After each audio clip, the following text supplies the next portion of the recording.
was upstairs in my room one night, playing video games with the volume really loud, when I thought I heard noises coming from downstairs. I muted the TV and listened closer. Nothing. I resumed playing the game for another hour, when I heard it again, only louder. This time, I was sure I heard it and was a little freaked out. To assure myself, I went downstairs to the basement where I thought the noise was coming from. As soon as I opened the basement door, I was hit with a cold breeze. I went downstairs and saw the window wide open. I was 100% sure I had closed and locked all the windows in the house. I was ready to make a run for it when something stopped me.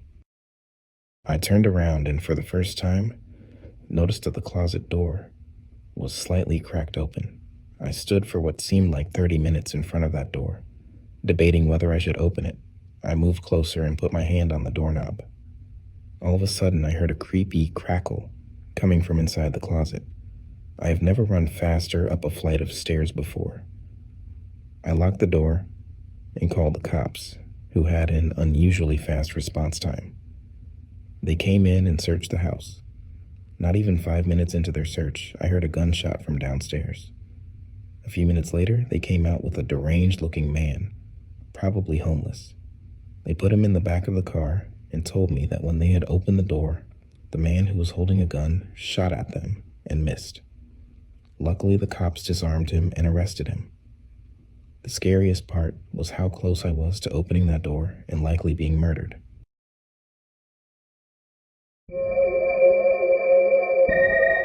Found on an iPhone search history. Hey Siri, show me funny videos. I'm bored and grounded. Hey Siri, show me funny videos.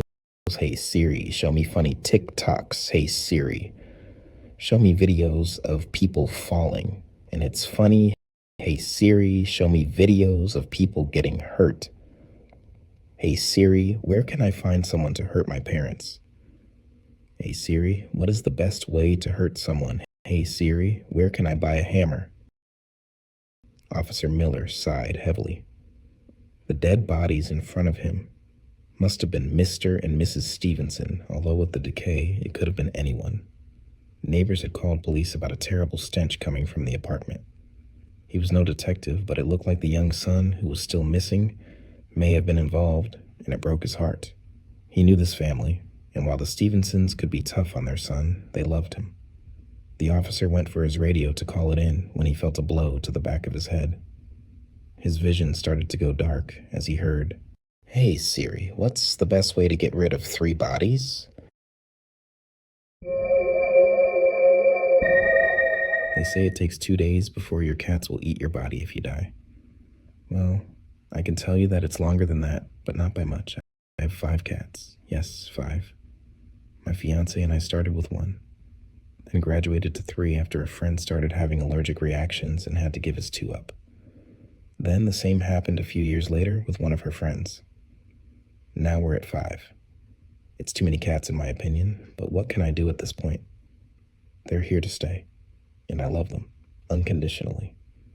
A while ago now, my fiance left for a trip to Thailand. She's into Muay Thai, and so is her brother, so he invited her to go with him on a training trip his gym was taking. This left me home alone for a while, which, as an introvert, as well as a professional writer who was currently in the midst of his 2nd novel, was not unwelcome. I was looking forward to some valuable alone time in a distraction-free environment in which to make some progress on my writing. 3 days into her trip, I had been doing just that. Around 4 p.m., I finished my 3rd chapter in as many days. I was thrilled, but needed a change of pace as my mind was beginning to give off sparks. One of the lights in the high ceiling of our living room had gone out, so I figured I'd take this time to replace it. I went into the garage and got the ladder, then set it up under the light. I stood on the 2nd from top step looking up. Even though I'm tall, I could still barely reach the light. I went up to the next rung, knowing full well it wasn't safe. I could reach it now, but it was still at an awkward distance. I thought about it for a second, then decided to just go for it. I didn't want to have to find another ladder or call an electrician, plus I'm pretty sure-footed, so I stepped up onto the top of the ladder. I could comfortably reach the light now. The bulb was a pretty standard screw-in type that could easily be changed out, except that there was a thin metal rim that went about halfway around the circumference of the fixture and blocked the bulb from coming out. Try as I might, I could not figure out how to get the bulb around it or get it off. I finally resorted to brute force and gave it a good yank. Nothing happened. I yanked it harder, still nothing. I gave it one more firm pull and it came off. Unfortunately, so did my feet from the ladder. I came to, lying on my back, staring up at the broken fixture. I couldn't move. I could tell I was breathing, and a dull aching in my back that seemed many miles away told me that I still had some life in my nerves. But otherwise, nothing. Panic didn't last long, as there wasn't anything I could do. Since I was conscious, and he could feel a bit, I figured it would pass. I resolved myself to wait it out, begin focusing on my breathing, not only as a meditative practice, but to help regain control of myself too. As time passed, I could sense faint nudges around my feet, hands, and head. Now and then a shock of fur would pass before my eyes.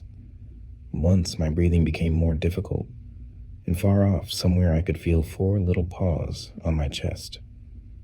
They were hungry, but there was nothing I could do. They'd have to wait it out, just like me. Darkness fell, and then the light returned. My situation hadn't improved. More and more I felt the little nudges or the poke of a paw on my face. I kept focusing on my breathing. If I was making progress with it, I couldn't tell, but for the time being, it was keeping me sane. Again, night fell, and again dawn broke with no improvement. The nudges and pokes were getting more frequent and far more desperate. I could feel a gnawing sensation in my own stomach, and my lips were beginning to feel dry and cracked. Sometime during the 3rd night is when I felt the teeth. Again, that faraway sensation, almost as if it were happening to someone else. Even so, the feeling was unmistakable, like 2 steel rods sinking into the flesh of my calf. Then a tug, then a rip. I tried with all my might to make myself scream. Nothing. I felt the teeth again. Another pull, another rip, a wet chewing sound. I waited for my lungs to fill with air, and then focused all my energy into forcing it out. A low, strained groan escaped my lips. But it was enough. The teeth stopped, and I felt the faint vibrations of little footsteps going away. I woke up later in the night to what felt like a small piece of sandpaper rubbing against my leg. Someone was licking up the blood around the wound. Again, I groaned. The licking stopped for a moment, and then began once more. I tried to kick out with my leg, and managed a small twitch. I heard paws run off again.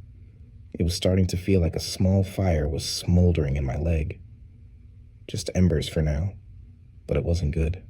How long had they been at it while I was asleep? How much longer could I hold them off? What was left of my leg? How much longer could I last like this? The same cycle continued for days. First, the feel of teeth in the flesh of my leg, arm, or sometimes my face. Next, a twitch or a groan to shake them off. Sometimes more than one set of teeth at a time.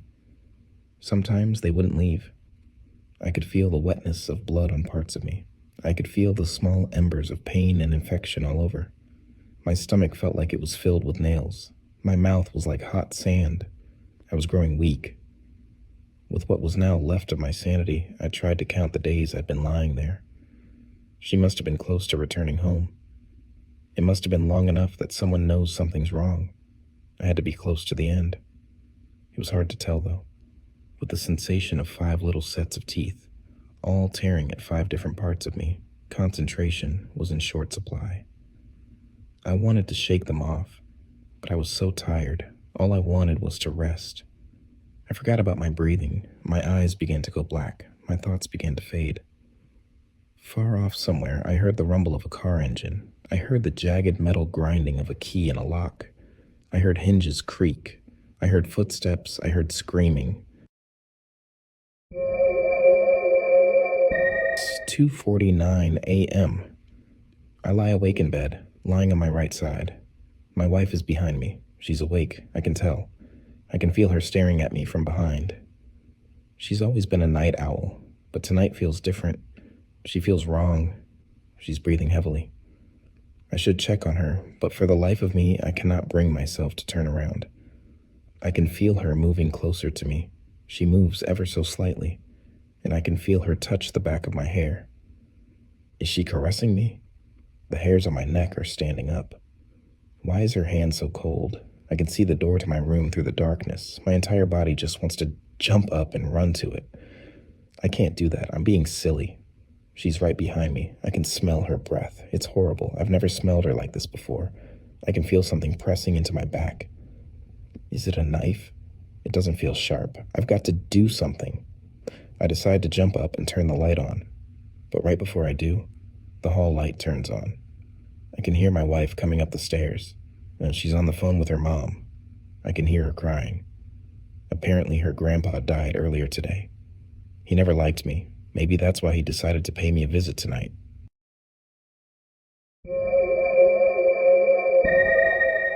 My wife of 7 years wore a red ribbon on her wrist. When I found out why, it shocked me to my core. I'm 35 and I have a wonderful wife who is 32. We've been married for 7 years and have 3 beautiful children who gave me shivers of excitement when they were born. My wife, Marianne, suddenly started wearing a red ribbon around her wrist after our last date night on July 18th, 2023. I often wondered why she wore it. The day I found out the reason was the day I almost hanged myself out of confusion. "Honey, you're back from work," she said with a slight grin on her face, tightening the ribbon around her wrist. "Hi, babe. The office was a bit crowded today, so my boss let me come home early," I replied. As I spoke, a disgusting stench drafted into my nostrils.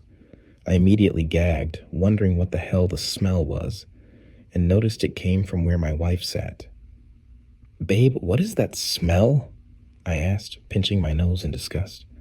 "Oh, nothing," she said a few moments later. I looked at the red ribbon and noticed it was a bit stained. Without warning, I pulled it off. Beneath the ribbon was the most vile thing I have ever witnessed. There, underneath the ribbon, were bits of torn flesh, rotting as maggots swarmed her hand. I instantly shrieked and ran out of the room, barfing in the bathroom. I am currently writing this post as she bangs on the bathroom door, begging me to open it. What should I do?